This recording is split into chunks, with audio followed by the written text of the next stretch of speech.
This is your home for the most competitive football in the state of Michigan.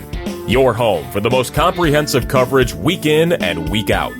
This is the Mac Attack with Zack and Zach. Gentlemen, week 4 in the books, and do you know what that means? Everybody in the Mac Red is now playoff bound. That is all it takes this season. The MHSAA in the COVID year says 4 games, win or loss, you get them in, you get in. And that is exactly what's going to happen. So at some point there would be ticker tape and confetti, but I don't know. It's a little premature for that. Well, and it's, let's not celebrate playing 4 games and as a complete victory on the season. Really? Because there was like a protest like 6 weeks ago, and I think the fact that you got 4 straight in right now, I feel like at least you're at least playing 5 this year. I no ticker tape yet. Bang the drum. Bang the drum. No, that's right. That's parade fair. Through the town. Pat yourself on the back. How about that? All right, there that's you go. Fair. Give yourself a nice little pat on the back. And Zach, let's get into it. Bryce with us again on this Saturday. Really, the most I don't want to call it surprising game, but certainly the most exciting game. We'll just start right there. Grosse Pointe South, the Blue Devils, a winner on the road, 21-17. That was our Alma Game of the Week. The Game of the Week brought to you by Alma College, where your life's work is waiting. Dakota also, in fact, can we get a hallelujah for the road teams? 3-0 last night. It was not common, but it happened. Dakota Cougars, and this was on a night when the stand's a little more full than they had been in the past. Dakota Cougars beat the Eisenhower Eagles 24-10.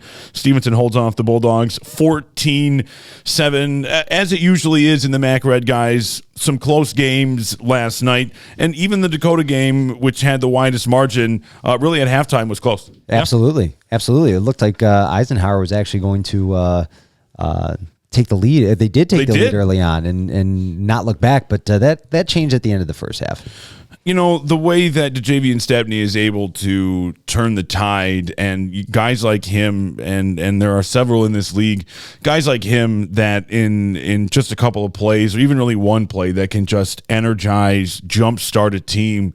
That big play home run ability is... You get him into the open field, yeah, magical things happen. Well, that's right. As soon as you get him into space, I mean, you can forget about it. So, guys, we have a logjam still at the top. Grosse Pointe South, Dakota, and Stevenson, all 3-1. Chippewa Valley 2-2. Romeo 1-3. And I said this on Twitter last night. You can follow us at Mac Attack Pod. I just Eisenhower at 0-4 at the bottom. It's very it's bizarre. It's bizarre. I don't know how else to say it. Well, 2020 is shaking up to be quite the bizarre year. So I guess if you're going to be on the bottom, if you're Eisenhower, I guess this is the year to do it. I don't know. That's all I can say. It's unfamiliar territory for them. Well, and for Grosse Pointe South, they find themselves in, oddly for some, familiar territory, right? And there's a team that went 10-0 the last 2 years in the white, and now sits atop the Mac Red. And I remember it clearly. Tim Brandon said to me in the offseason, before any of the no football happened, that, we know that it's going to be a challenge stepping up into the red, but we're not going to change our expectation. We're not going to change what we do. We will bring that competition to us. And that's what happened.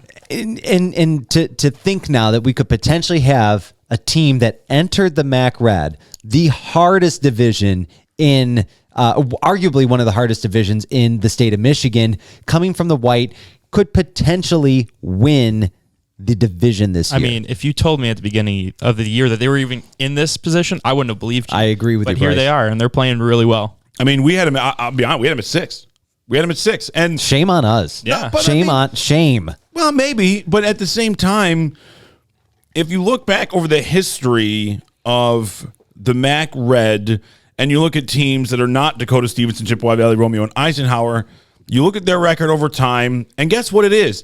Bad. It's very unsuccessful. It's bad. And you look at some of these teams, and you look at the white, and you say, oh, good football teams. Yes, they are, but the level of competition, I mean, I think Anchor Bay, I know there are some differentiating circumstances that separate them from this year to last, but I mean, Anchor Bay's 3-1 right now. Yeah. Right? They couldn't win a game in the red over 2 years, and now they've won 75% of their white games. Yeah. Yeah. I mean, that kind of stuff, it's not fluky. It just shows how difficult this league is. Guys, let's get right into it. Blue Devils come from behind to beat the Big Reds. That game, a thriller. Oh. Thriller. And, at times it was a little choppy, and you give credit there to Grosse Pointe South and their defense, 4 turnovers. But, I mean, anytime a football game comes down to a goal line stand with no time left, I mean, yeah. And the fact that you were starting at a 93-yard march just to get even into territory, I mean, it looked like an almost impossible feat that actually Chippewa Valley made it look quite easy on that last drive, because they were kind of Schuster was hitting his targets, and they definitely looked like the offensive team that Chippewa Valley has always been this season. But I talk about offense. There wasn't a lack of production there. 428 yards. Chippewa Valley. They were moving the ball. 65 plays. They Ryan didn't. Schuster. He was having a great game. 334 passing yards. What I noticed during the game when I was watching it, there were a few missed opportunities. There's some drop passes that were gimmies. There were the picks, and one of those picks was on what felt like it could have been their last drive of the game, but ended up they got one more opportunity after that. But just not able to capitalize on the offensive production. They couldn't put points on the board like they had been doing in weeks prior. It looked more like week 1 Chippewa Valley that suffered the loss than the Chippewa Valley that we've been talking about here on the podcast for the last couple of weeks that really felt like they were getting into a groove. That's a great point. Yeah, and you look at the mistakes that and I've said this repeatedly about Grosse Pointe South. This is the team that does, to me, seemingly the best at capitalizing on mistakes made by their opponents. We saw it last night, 4 turnovers, and Chippewa Valley made some really costly mistakes. They had the snap still over their head into the end zone. I mean, that kind of stuff, you're just not going to get away with it. I don't care if it's against Grosse Pointe South. I don't care if you're at home in this division. You're not going to get away with it. And maybe last year, if this game was Chippewa and Anchor Bay, maybe you do, but in this league you don't now. And you look at guys, we talk about guys like Will Johnson, but how about a guy like Egan Sullivan, the sophomore running back? I mean, what do we have here? 18 carries, 80 yards, and 2 touchdowns. I mean, that's an impressive night. Those are healthy numbers. Yeah. And meanwhile, a team like Chippewa Valley that's normally used to being able to capitalize on the run. Nobody over 35 yards. Yeah, Cephas Harris led the team with 35 rushing yards. He had a great game as far as receptions goes, 6 receptions for 120 yards.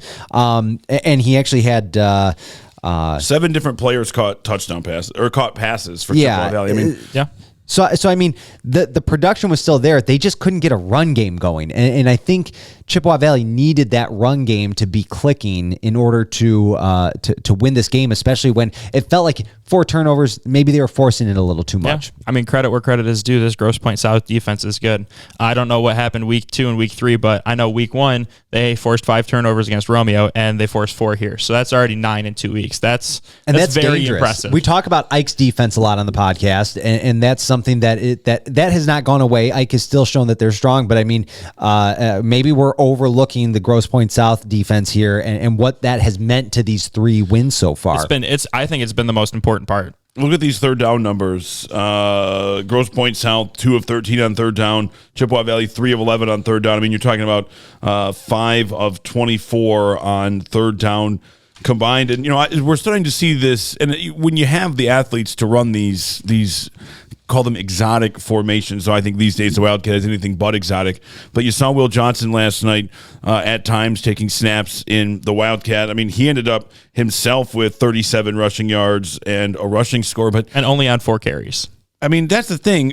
With him and guys of his caliber, and there are not very many of them, it doesn't take much for them to be productive. And we talked about it on Wednesday. You look at these turnovers, and you're forcing teams to focus on not the entire field. You don't get to use all of your weapons all at once because guys like Will Johnson are automatically going to take them away, and that makes everybody around him better. Yeah. And that's what you're seeing defensively. I'm not saying it's only him. This is a really good Grosse Pointe South defense. He's just the highlight of it. But this was a total team effort from Grosse Pointe South. Too many turnovers from Chippewa Valley. And look, when it comes to Grosse Pointe South, I don't think that I was wrong for having them at 6 to begin. It was the information on which I had, and again, using the historical records of teams that came before them. But after the first week, I have been wrong consistently. It's kind of what we do here.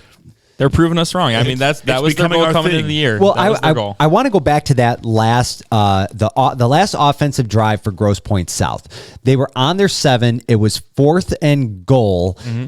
And they opted to go for it with not much time left on the clock. A field goal would have made it a 7-point game. A field goal would have made it a 7-point game. And the call made to go for it, I think, was actually a really smart move. Well, I mean, me and you talked about it before we started. Yeah, you were kind of thinking, well, like, why not just kick the field goal, right? Why not go up to 7 and at least know that they've got to go the length of the field to tie? But, when you back them up, you're up by 4. They need to score. Chippewa Valley needs to go 93 yards and not a lot of time.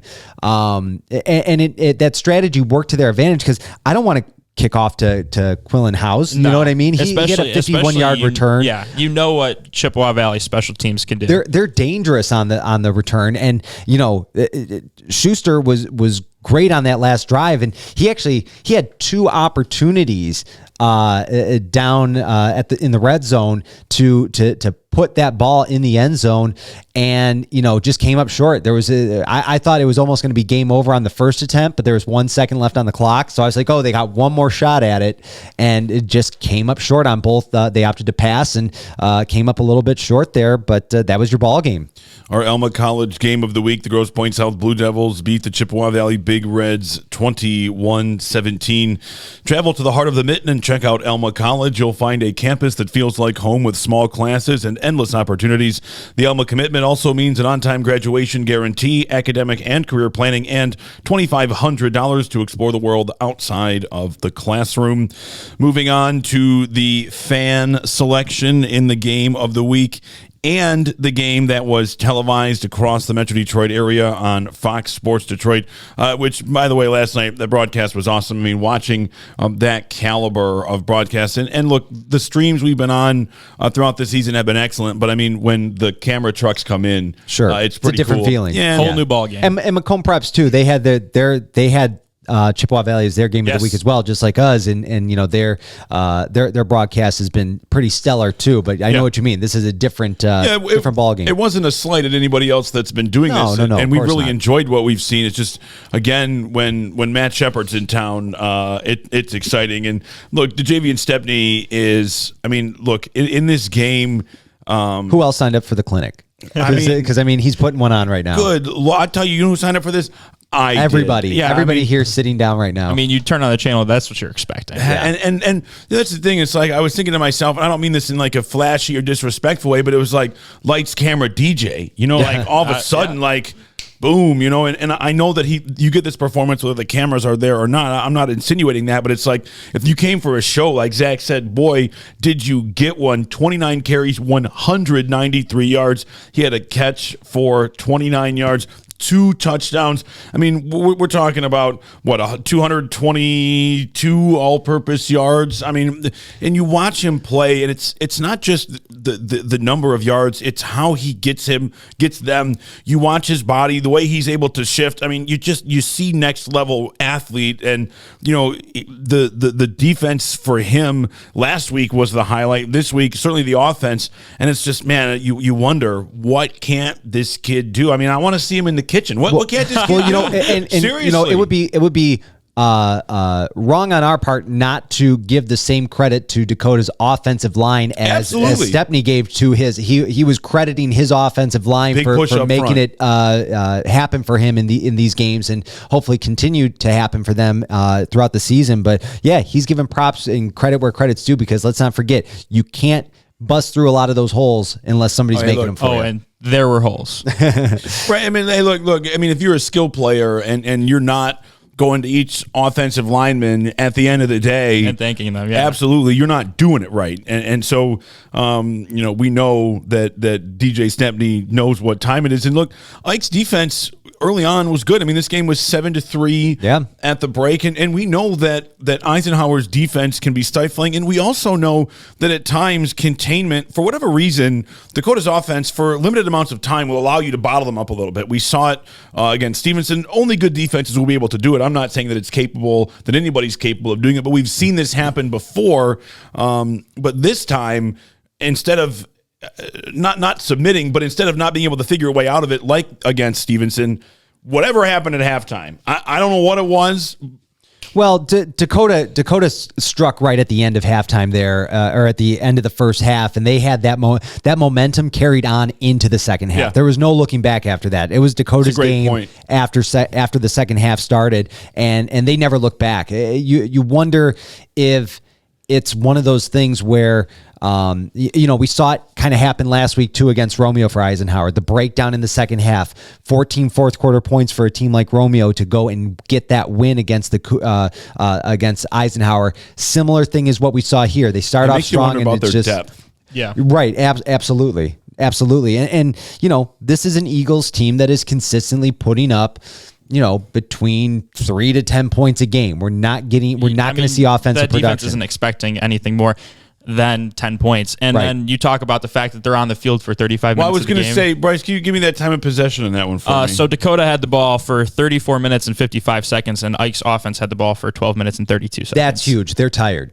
Yeah, they're tired at the end. There's no way you can keep that pace up. And that's the thing. You look at the way this game started. I mean, I think it took Eisenhower 8 minutes to get the ball. I mean, Dakota started with it first, and they just Zach Drosky can throw the football. I don't ever question that, but when they continue to have that running success, why would you take it to the air when you can ground and pound and wear down and just make that Eisenhower defense just stay there? I mean, if you have the ball, the other team can't score. So that's how you win football games. Now, when did Caden Sloan go out? What quarter was that? Now, here's the thing. I will admit I was at work last night, not intently focused, and I early. Okay. I wonder if that might have been the difference maker early on, to where it took a little while for Dakota to get in that new rhythm after losing him, because he's that pounded in guy. Right. Well, and so here's the thing. The reason I'm estimating early, 5 carries, 18 yards. He gets a lot of work pretty quickly. Yeah. He's not, especially when that first drive was so long. But I mean, hats off to Uko Umana. I mean, he had 6 carries, 38 yards.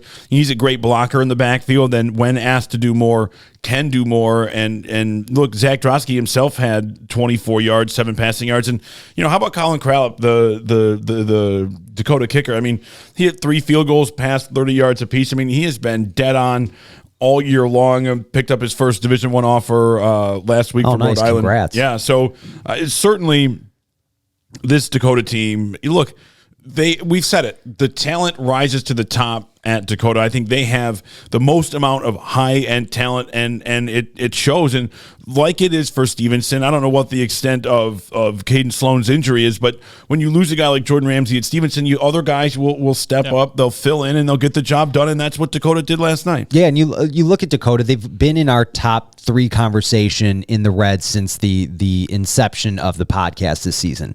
We've been talking about them. We know they're good. They had a fluke loss, in my opinion, to Stevenson, where they couldn't really get the offense going at all. Their only score on a defensive play. Stevenson's defense argues with that. Yeah.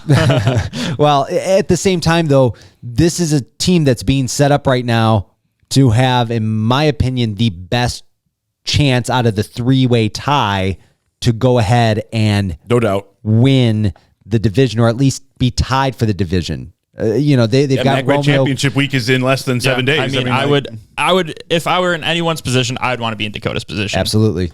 And you're going to have, I mean, you're coming up against Romeo next week, who's been struggling, and we'll be getting to that game shortly here. But Dakota, I don't know what the Caden Sloan situation is, because that's obviously a key piece for playoffs coming up. That's going to be very important for them. But I guess we're just going to have to kind of wait and see. Yeah, I mean, I don't know the extent of the injury, and you hope it's something that can be dealt with, within a couple of days, or if anything, you certainly hope back for the playoffs. But I'm not going to speculate on what the injury could be. You just hope he's okay. It reminds me kind of what happened to Stevenson last week with Jordan Ramsey. Well, you know what I mean? And we saw him in the Aircast this weekend or this past. I just don't know if the extent of the injury. Oh no, yeah, we don't. I mean, we're obviously speculating, but timing wise, yeah, situationally, it seems like a very similar situation. You're losing one of your key big play offensive contributors. I mean, you're losing one of the best running backs in the conference. There's no doubt about it. But the Cougars, they remain beastly, and in front of a televised audience, they beat Eisenhower 24-10. And Zach, you mentioned Romeo. Stevenson wins that one 14-7. And again, a shorthanded Stevenson Titans. And you mentioned Jordan Ramsey. Zach, you hate to see. Again, I didn't think he was going to play. I also don't know the extent of his injury, but last night you see him in crutches and air cast. It doesn't give you too much hope for, at least next week, probably 2 weeks out. Again, I'm not a doctor, not an athlete, but I would assume that puts you back at least another couple of weeks, and that's going to be a tough loss, especially when we talk about Grosse Pointe South and how good their defense has been and how difficult they've made things. Now, Stevenson may have their own hurdle to cross before they even have to worry about what happens with Grosse Pointe South. Yeah, there's definitely a hurdle to cross, and you think going into this one against Romeo that that it was kind of going to be a bit of a gimme. I said that it's difficult to go into Barnabo Stadium at any time and pick up a win there on the road. Because Romeo was hanging in there the entire game, and it was one of those situations, a very similar ending to the Chippewa Valley game, with Romeo having an opportunity to have to go the length of the field, and that just didn't. I mean, the only difference in this one is that if a field goal on the 1 yard line for Stevenson would have made it a 10-point game instead of a 7-point Why game. did they opt not to go for that? Because that, to me, that's different than the GPS call to go for it on 4. That didn't make nearly as much sense. But just in case people aren't paying attention, set the scene there, guys. So ball's on the 1. It's 4th and literally 6 inches, and there's a 7-point lead for Stevenson. There's probably a minute left. They decide to go for it. They get stopped short. Romeo has the ball on the 1 yard line. A minute to go. They have to go 99 yards in order to tie the game. I think so. The thought would be like, if we score here, it's over, and if we don't score here, our defense is good enough. This game is over. That's what my thought is that Romeo has to rely on their pass offense to get them down the field. Which, I mean, in that game, it was hitting at times. They just had some unfortunate penalties. And you mentioned Chippewa Valley earlier. I don't know if we said this. They didn't have any on that last drive. Chip didn't have a timeout, which made that even more. Point. The fact they got as far down the field as they did. Romeo didn't have a timeout on that one either, but they couldn't move the ball down the field. Yeah, they were. I saw a lot of rolling out, throwing on the run, and just a difficulty to get it to into the hands of the receivers there. There was one nice catch from Ty Messner, who was the former quarterback. He's still in the lineup. If anybody can read a route, it should be a quarterback. And so there were a couple connections there, just not enough. And at the end, it was just kind of one of the turnovers came on that last drive there where they were picked off. But Romeo did eliminate their turnover. They only reduced, had 2. Yeah, which compared to what. 12 penalties. I was going to say they found a new problem. Yeah, that's not good. They found a new problem. And, we talk about guys like Javian Stepney. How about Jordan Kwiatkowski? I mean, 17 carries, 144 yards. And he looked unstoppable. And it's when you have these dual threat, and I don't mean in singular one guy that can do two things, but when you have multiple running backs that can do multiple things, it makes it easier for each one of them to be effective. And when you remove one of those, you would think it would be more difficult, but you look for a guy like DJ Stepney or a guy like Jordan Kwiatkowski, it almost makes them better. And I think it's that rising to the moment gut instinct that they have that, the great athletes, I'm not comparing anybody to Jordan here, but it's like that flu game. It's like nobody was going to beat Michael Jordan, including the flu. Right. It's not happening, not today. Yeah. And it's just, you love it when you see it. And when I look at Jordan Kwiatkowski, it's all I see. Well, you have to tackle him, and he's a big boy. You have to tackle him for 4 quarters, and it eventually wears on you. And you saw it. Romeo's defense was trying to arm tackle him towards the end of the game. Yeah, and I'm really surprised at this game. When you look at the stats, when you look at it on paper, it's surprising that Romeo was even in it on the last drive of the game. You know what I mean? Because, they were only 1 for 10 on third down. Stevenson was only 4 of 11. I mean, it's better, but yeah, but look at even the total yards. I mean, you're talking, Stevenson put up over 100 yards more than the Bulldogs. It just was 1 third down conversion is that's tough. You're not gonna win those games, and they had what was it? 85 passing yards, 57 rush yards, just by St. Clair. But I don't know if you made someone mad, Zach, but they only gave the ball to St. Clair 12 times. See, I don't understand. I'm not getting that either. So I holler for Brian St. Clair. They feed him. It works. They win. And I ask for more, and they say no. Yeah, he had their lone touchdown this week and 2 touchdowns last week. We know he can do it. I'm not armchair coaching here. I just if I'm Romeo, because it's you think they had to rely on their passing. The game was close the whole time. Sure, yeah. You weren't in obvious passing situations over and over and over again. It's not like you're down 14-0 or 21-0 when you've got to strike quickly. I mean, you were always right there. And I think for Romeo, I would think this one, and they've had a couple of these, but this one's going to sit with them. Right? Yeah. They look back. They could have won this game. You think we had an opportunity here, and if this was, and it's unfortunate that things are the way that they are for 1,000 reasons, but if this was a normal season, that loss, if the way things sit now, probably eliminates Romeo from the postseason. Sure. And so, I mean, again, that's not going to be the case this season, but it just those little moments, they can end up being so big. You know what, Zach? I feel like we're seeing that everywhere though this year. Like we don't have every time we start to talk about a team getting some momentum, the momentum doesn't last more than a couple games. It's a 2-game momentum spread, and then after that, you're not performing in one of the fields that has made you so strong and got us to the point where we're talking about you as the best team in the red. Yeah. We saw Dakota made their mistake early on. Now they're playing great. Chippewa did the same. But Chippewa's kind of like bookending it a little bit. At least at this point. And really, Romeo has just been the consistent story of so close, yet so far. Yeah, and so long term. Again, I don't want to harp on this, but you see the Aircast. Like, what do the Titans look without Jordan Ramsey? Still pretty good. And right? I want to preface something that Romeo's pass offense actually looked better this week than it did in the past. They had consistency. They had one big play to Nino Braza, who had a great game, get called for a phantom pass interference. I want to talk about that. I want to tell you. Hold on. Yeah, I'm glad you brought that up. I'd forgotten about that. We watched film this morning, just that cut a couple times from a couple different angles. Boy, in a game that's decided by 7 points, and what drives me nuts about this call.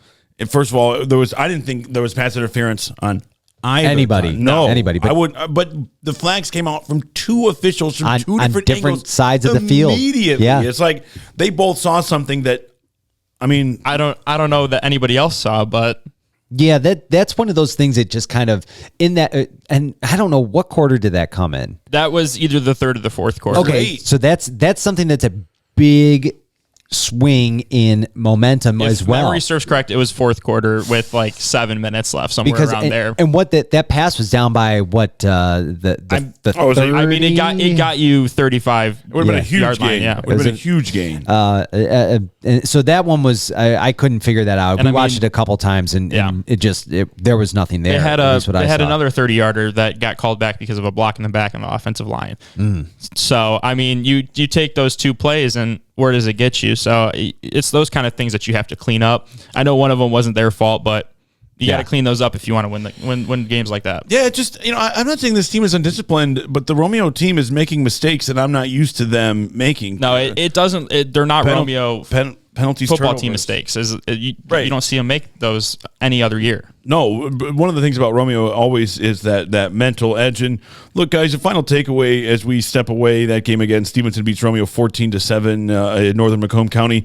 The Reds likely going to end with co-champions. That's likely what's going to happen here. Two-way tie is how it will ultimately end. Could have been a 3-way tie, but Chippewa Valley losing last night eliminates that possibility. And look, the Red probably isn't as good as it was last year. I think, Zach, you pointed it out right there, the inability to get a kind of consistency across the board from really any of these 6 teams. So you could argue teams like Grosse Pointe South and Dakota have been, even in the losses, pretty on brand with what they've been in the wins. But teams like Chippewa Valley swing. Yeah, and the offense has been there, but the ability to turn that into points has changed.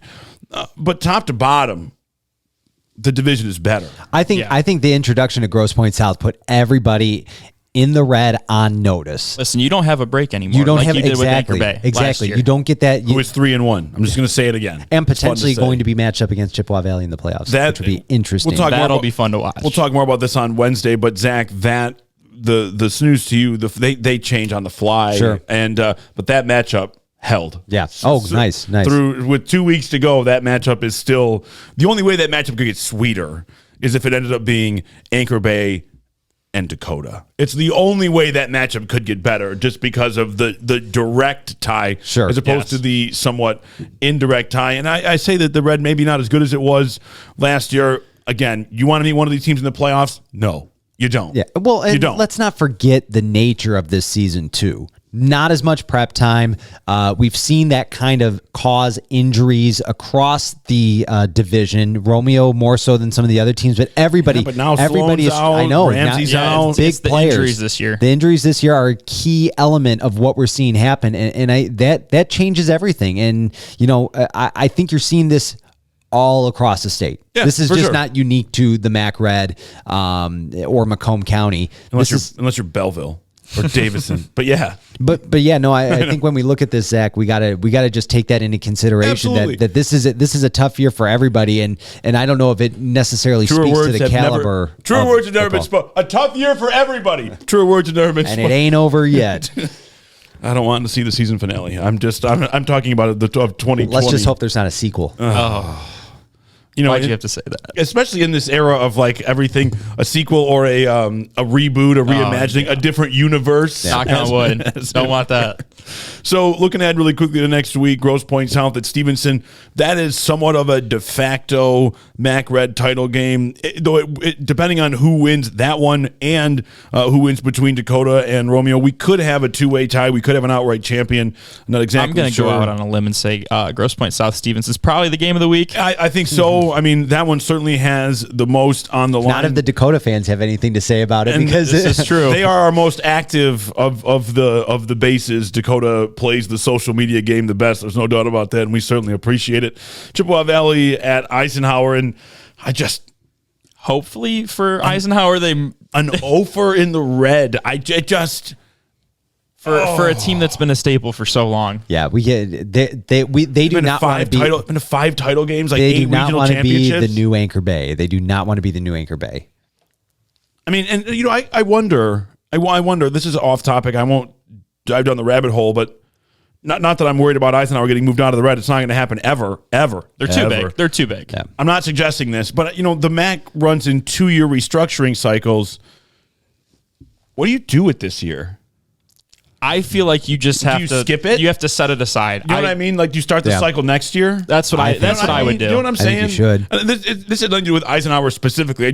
I thought about this. Like, if you take this year and next year, they're not at all going to be the same. You got to put it in a vacuum and just say it exists as a fluke season. It's like everything else. Like, did the Stanley Cup champions really feel like the Stanley Cup champions this year? Are the NBA champions going to feel like the NBA champions? Tampa Bay, the sports hub of America. Who would have thought of that? Unbelievable. That team's been knocking on the Stanley Cup's door though for the last few years, and they won it a few years ago, and they were in 2004. The Lightning won the Stanley Cup and the Pistons won the championship, and they were both owned by Bill Davis. Oh yeah, that's right. But don't forget, that is the team that Stevie Y built. And he's back in Detroit now, making some big moves. So screw football. Let's talk hockey. I'm dropping the glove. I smell a Stanley Cup in the future here. Oh man, back to Hockey Town. It's been way too long. Hey, before we get out of here, I do want to mention something. Still super excited to partner with the folks at Benefit Sports Box, but it turns out that I am a moron. Which I mean, I guess I wouldn't go that far. I'm a moron as well. All right, so we can all be excuse me, morons together. But so here's the thing. Obviously, there are rules. I'm not a big rule follower, so I guess maybe this is where I got trapped here. But we can't give away things of monetary value to student athletes. And I say that out loud, and I'm like, well, Zach, isn't that obvious? That makes complete sense in hindsight. Yes. It should have made sense in the moment, hindsight, foresight, whatever other kind of sight you want to have. But, I got a phone, I'm not going to say which phone, I got a phone call pointing out that we were not paying attention. I appreciate that phone call. And so we're still going to announce a player of the week this coming week. You can still nominate. Follow us on Twitter at MacAttackPod. I know who I'm going to nominate. I think I got a pretty good idea. Not too much question here for me. But we just can't give the box away to a player, but we still give a box away. Yeah. Just not to a kid. A fan, no student athletes. So because remember, the Benefit Sports Box has a adult complement to it as well. It's not just for the student athletes. So you can nominate your Benefit Sports Box Player of the Week by sending us a tweet, like us on Facebook. You can send an email to editor@32andmain.com as well. And what if it was if you nominate the Player of the Week that we select? So like then you'll be put into a random and then draw. We'll draw it out. Yes. I like that idea. And by the way, I mentioned our poor phone line 586-960-5512. I've been blasting it out. Y'all got to be calling. Why you could be on the podcast right now. I might call him one day. I'm gonna have to cue just to kind of make you feel good about it. We're gonna have to cue our parents up, aren't we? That's the point. I think that's where we've gotten to. That's the point to which we've come. Facebook, Twitter, and Instagram. You can find us there, and 32andmain.com as well. Thanks for listening to the Mac Attack with Zack and Zack. For more, visit 32andmain.com. Follow us on Twitter and Instagram at Mac Attack Pod. And don't forget to like the Mac Attack with Zack and Zack on Facebook. The Mac Attack is a proud member of the 32 and Main Network.